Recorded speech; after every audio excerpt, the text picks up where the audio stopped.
At siya po ay tinalaga bilang special advisor at hindi po lead investigator or in any other form na pag-iimbestiga. At wala po siyang power over the PNP and CIDG dahil ito po ay under sa DILG.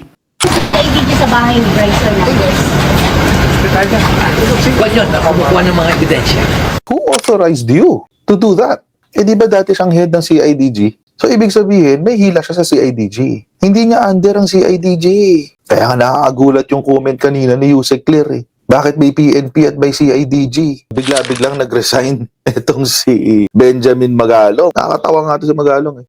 Nung una, ang gusto niya, pangunahan yung commission. Gusto niyang mag-lider-lideran sa mag-iimbestiga dito sa infrastructure issue, lalo dun sa flood control scam. Mga kababayan, alam naman natin ang motibo niya dyan. Oo, papogi para sa 2028. Kahapon, all of a sudden, bigla siya nag-resign. Nakakatawa nga yung manner ng kanyang pagre-resign eh. Kasi, yan nyo basahin natin yung balita. Benjamin Magalong resigns from Independent Commission for Infrastructure. Baguio City Mayor Benjamin Magalong has resigned as Special Advisor of the Independent Commission on Infrastructure, formed to investigate alleged anomalies worth billions in flood control projects. Okay, the resignation came after Malacanang announced that Marcos would have the legal team study if his designation was proper. Sinabi niyo na nga po na titiyakin talaga yung independence nitong ICI. Pero paano po yung mga issue na ibinabato po kay Mayor Magalong dahil may ilang labor groups po na kine-question yung kanyang papel bilang investigator since mayor din po siya ng Baguio that may affect yung independence po ng body. Kabilang din po dun sa sinasabi ay yung isang tennis court na maanomalya rin po ang pagpapagawa ng Baguio City sa St. Gerard na pag-aari rin po ng mga Diskaya. Batid po natin at kinikilala po ng Pangulo ang ambag o naging ambag po ni Mayor Magalong at siya po ay tinalaga bilang special advisor at hindi po lead investigator or in any other form na pag-iimbestiga. At wala po siyang power over the PNP and CIDG dahil ito po ay under sa DILG. Nadinig po din natin ang kagalang-galang na Mayor Magalong na nauubusan na yata siya or busy siya or kinukulang na ang oras niya sa Baguio City dahil busy siya sa ICI. Hindi po gugustuhin ng Pangulong Marcos Jr. na makaligtaan ni Mayor Magalong ang mga kababayan natin sa Baguio City. At kailangan unahin po rin ang mga kababayan natin sa Baguio City dahil siya po ay special advisor. Di naman po niya kinakailangan na ubusin ang oras sa ICI dahil hindi po siya miyembro ng ICI. At ang tungkol naman po sa tennis court na di umano ay maanomalya. Nakausap po natin ang Pangulo kahapon kung may issue po tungkol sa conflict of interest at paglabag sa konstitusyon dahil nagdadalawampung trabaho siya. Ang sabi po ng Pangulo ay ipapaaral na ito sa legal team. At kung saan po siya maaaring maisama, saan po siya nararapat, ay doon po siguro siya pwedeng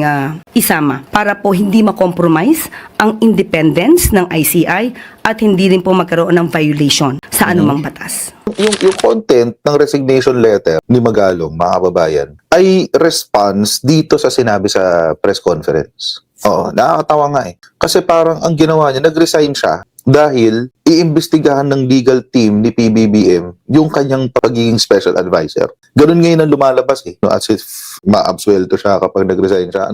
So, His Excellency Ferdinand Romualdez Marcos, the palace pronouncements concerning my designation which run contrary to the terms of my appointment have undermined the role and mandate entrusted to me. Minamaliit daw yung ginawa sa kanya, parang binastos daw siya. Minaliit daw yung kanyang trabaho. Combined with circumstances that already cast doubt on the independence of the Independent Commission for Infrastructure, it has become clear that my continued service is no longer tenable. Parang ito yung sa sa tennis court siguro yung circumstances. Let it be stated that I have not neglected or will ever neglect my primary responsibility to the people of Baguio, whose welfare and interests remain at the core of my public service. Tapos resignation, effective immediately. Ang sabi niya, hindi raw siya nagpapabaya sa kanyang trabaho sa Baguio City. Alam niyo mga kababayan, na makakapagsabi lang yan, hindi si Magalong kung hindi yung mga constituents niya sa Baguio City. And hindi naman ako taga Baguio, so hindi ko alam kung anong nangyayari ngayon doon. Pero based sa mga nababasa ko sa social media, nabubisit na sila kay Magalong. At the same time, mga kababayan, sinabi niya kasi, hindi siya nagpapabaya, I have not neglected, and I will never neglect. Hindi raw siya magpapabaya, ever. These are not anyone's words, but his. Panoorin natin to, guys. Dito magpapatunay talaga na nanonood at nakikinig, nag-oobserba ang ating taong bayan kung ano magiging resulta ng mga iba't ibang investigasyon. Kaya napakalaking hamon din sa amin, especially sa ICI, na talagang magpakita ng resulta. Hindi kami kailangan matulog dito. Kumbaga, we have to hit the ground running and continue to hit the ground running. Yun ang pressure sa amin. Napakataas yung expectation, napakataas yung pressure. Kaya kailangan mag-deliver kami ng resulta rito. Kaya kung minsan nga, napapabayaan ko na yung trabaho ko bilang mayor ng Baguio at nakatutok talaga kami rito. His words, mga kababayan, siya mismo umamin na napapabayaan niya yung trabaho niya sa Baguio. Kaya nga sinabi ni PBBM na pag-aaralan yung kanyang role bilang special advisor at saka mayor ng Baguio City. So paano niya sasabihin ngayon na I have not neglected or will I ever neglect? Siya mismo ang umamin na napapabayaan na niya yung kanyang trabaho sa Baguio. Pagmumukain pa niya sinungaling si Yusek, pagmumukain pa niya sinungaling ang Malacanang. Netong nakaraan, meron nung balita na pumunta ang CIDG sa bahay ni Bryce Hernandez. Sinabi ho yan ni Senator Ping Lacson. Nung pinayagan ng Senado na lumabas si Bryce Hernandez para kumuha ng mga dokumento, kukunin dapat yung laptop iaabot sa Senado. Ngayon, nagulat din ng OSAA, yung Office of the Sergeant at Arms ng Senate, na nandun ng CIDG. Sino nagpapunta sa CIDG? So early morning, Saturday, inescortan na siya 6 o'clock. Ang binigyan namin pass is 6 a.m. to 6 p.m. So nagulat nga yung OSAA, si General Aplasca, kanina he-reported to me nga na biglang may sumunod na si IDG. So I question. Sabi ko, this is an entirely Senate operation. Okay. And this was done upon the request of the person himself. So we didn't need any search warrant. Correct. Kasi voluntary. So doon nagkaroon ng this. Ako, I was of the impression nung una, nadala na nga nung sa yung computer eh.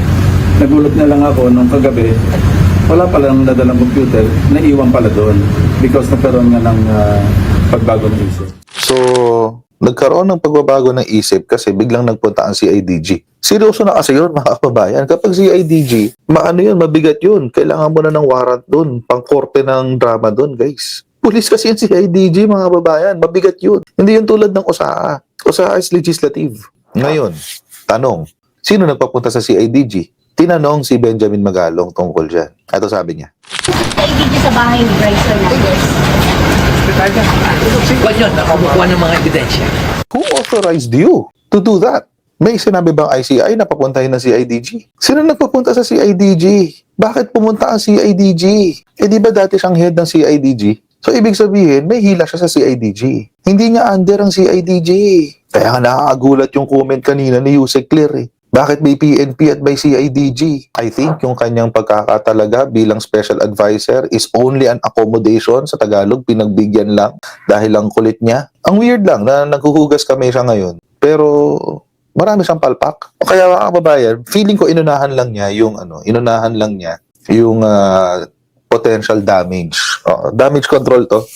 Itong resignation na to. Damage control to on his part.